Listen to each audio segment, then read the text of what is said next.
Good morning and welcome to Face the Nation. Washington is waking up to another government shutdown, this time a partial one and hopefully short, as the House is expected to start debate tomorrow on a funding package and a short-term extension of Homeland Security funding. We'll get to all of that in just a moment, but we want to begin with the Trump administration's actions here in the Western Hemisphere.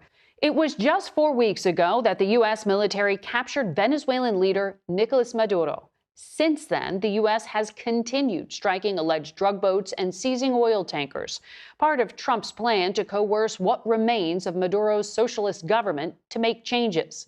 Yesterday, U.S. Ambassador Laura Dogu arrived in Caracas to oversee U.S. efforts. But calls to release political prisoners and end repression persist, and there is a mounting push for a transition to elected leadership in Venezuela. Nobel Peace Prize winner María Corina Machado is in Washington, meeting with lawmakers and Trump officials to urge support for another nationwide election. Her party won the last election, but was blocked by Maduro from taking office. We spoke with Machado and began by asking her whether she thinks the pressure is off the current regime, after President Trump said he had no plans for further military action inside the country.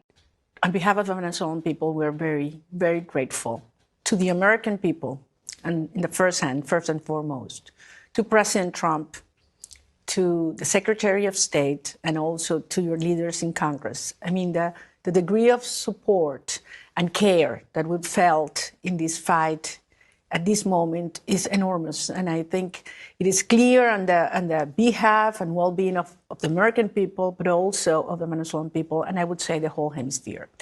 I do not think that the pressure is being taken away. Actually, everything Delcy Rodrigugez is currently doing is because she's complying with instructions she's getting from the United States, and important steps are being taken. So I think that the message has been delivered, and so far we're seeing the results in the actions taken by the regime, and also in the mood and energy that it's growing within the Venezuelan population.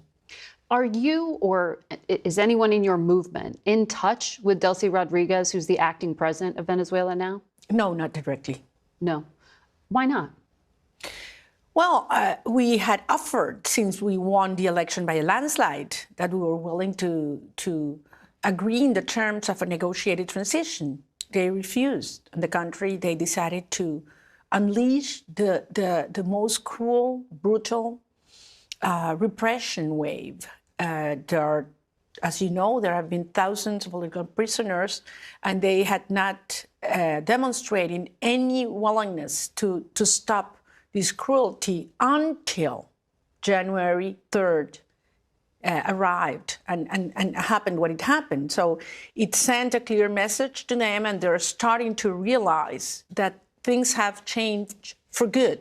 So eventually they might understand, and even very soon, that it is in their best interest to accept that the transition is unstoppable. A transition that you hope involves a democratic election at some point. Did Secretary Rubio give you any kind of timeline for the American plans? What I do have very clear is that the end result is the same. What we want, what the Venezuelan people have voted and struggled and fight for with huge cost and sacrifice, and what the United States government and President Trump also desires. But for the people in Venezuela still living under that regime, what has actually changed for them? And do they have the patience to wait for what you're talking about, which is basically just hoping that the Rodriguez government does what Donald Trump tells them to do? Well, it's more than hoping. We're seeing the results, the actions. Are we there yet? Not.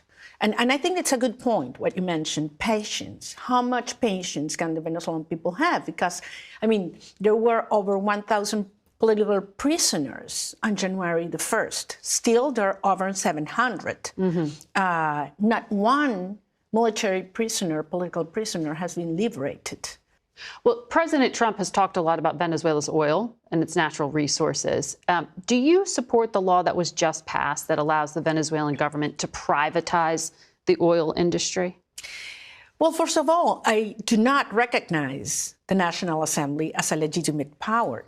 It is not being recognized by the Venezuelan people, not even by the by the U.S. government. Not legally, but effectively. But whatever comes from that National Assembly has no legality. So because this is an illegitimate power. So certainly these so-called reforms introduce positive signs in terms of what we, the Venezuelan people, want in the future. We don't want socialism. We don't want the state owning every single, facility or production center. We want private property, but that requires rule of law, long-term guarantees for foreign investment, for local investment. But one thing that is the most important of all, in my opinion, you need to have people, talent, specialized, professional, willing to work and develop these enterprises. What happened with the Venezuelan specialized talent? It was forced to flee the country, almost a third of our population. And these are people that are working all around the world. President Trump just said on camera that the United States is going to start peeling back some of these sanctions so that Americans can travel back to Venezuela. He's lifted the air restrictions. Well, I think is it safe to go? I think it is important to take steps. I think these are signals directed to several actors. First and foremost to the regime, saying this is going to move forward. There's no way back. And the regime knows that no American citizen or Venezuelan citizens is going to go back to a country that's still under the power of Maduro regime and the cartel. That's not going to happen. But these kinds of actions, I think, give the correct signals in terms that this is going to move ahead. And I do trust the president in what he has said regarding how much he cares about the Venezuelan people. That's something that I think it was quite significant in our conversation. If you return to Venezuela now, would you be imprisoned? And has the American government said that they will protect you? They will guarantee your safety? Well, things are changing very fast in Venezuela. If they had captured me before I left, I probably would have been disappeared or worse. Right now, I don't think they would dare to kill me because of the United States' presence and pressure and actions. I don't know how much possibility of moving I would have inside Venezuela. Certainly they would be very afraid because the regime knows the connection, the intimate connection we have, the Venezuelan people and the leadership that won the election, the legitimate government. But you won that election along with Edmundo Gonzalez at the top of that ticket. Even the Trump administration recognized it. Secretary Rubio testified that to Congress. But then the President of the United States stood up there and said to the public that even though you had won that election, you didn't have the public support. And I wonder if you can understand why they made that calculation. I will concentrate in what he told me in a private conversation, looking each other in the eyes. And I truly believe he understands the nature of this regime. They all know that Delcy Rodriguugez is a communist, that no one can trust. Not even, the people surrounding her right now does. I mean, these are individuals that have strong ties with Russia, Iran, China, Cuba. I mean, she is doing what she's doing because the United States is putting enough pressure for them to understand that she has no other option.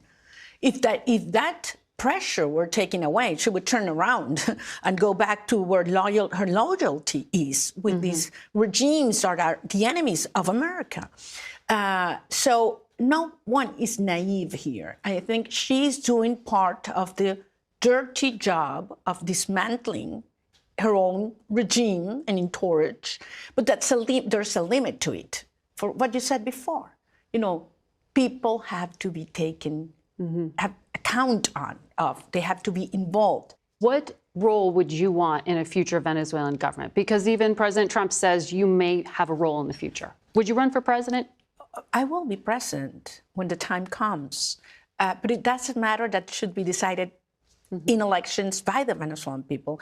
I wasn't allowed to run in the last election, as we mentioned before, because Maduro was afraid to run in against me. And he thought Edmundo was not a threat because nobody knew who he was. And in less than 3 months, we managed to put the whole country supporting him because this is a matter of freedom. I mean, this is a spiritual fight, an existential fight for Venezuela.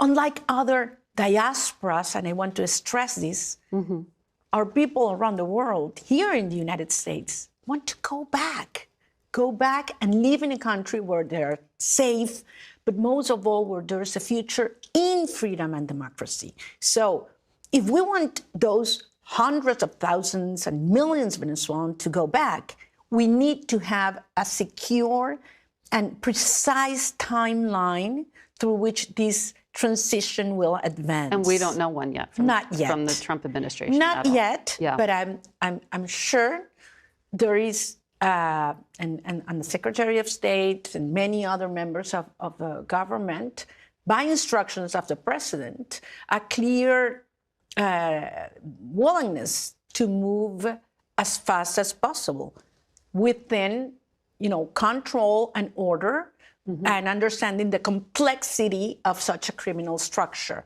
but understanding that the voice of the people is what brings legitimacy to this process. Before I let you go, last time we spoke, you had made this daring, covert escape by land, sea, and air from Venezuela to go and receive that Nobel Peace Prize in Oslo. You've kept those details private, you said, for safety reasons. But you did say you broke your back. You talked about being lost at sea, that you feared that you might lose your life at one point. After all of that, why did you give your Nobel Peace Prize to President Trump after you'd already dedicated it to him? Look, I think this is a matter of justice, and it's a matter of what's in the superior interest of our country. We, the Venezuelan people, are truly grateful for what he has done, and we're confident in what he will do in the days, weeks, and months to come. You believe he supports you? I do, because it has to do first and foremost with you, the American people, and how dismantling this criminal structure not only saves millions of Venezuelan lives, it also saves lives in the Americas. And once Venezuela is free, then the Cuban regime will follow. The Nicaraguan regime will follow. Even the Iranian regime that has turned Venezuela into its safe haven and satellite, only 3 hours away from Florida. I mean, this has huge consequence for the Western Hemisphere, for the United States. So I think this is a win-win situation for investment, for business opportunity, for security reasons, and certainly for migration tensions and crisis. So Venezuela will be free, and I know I will host you soon in a wonderful country that is very grateful to yours.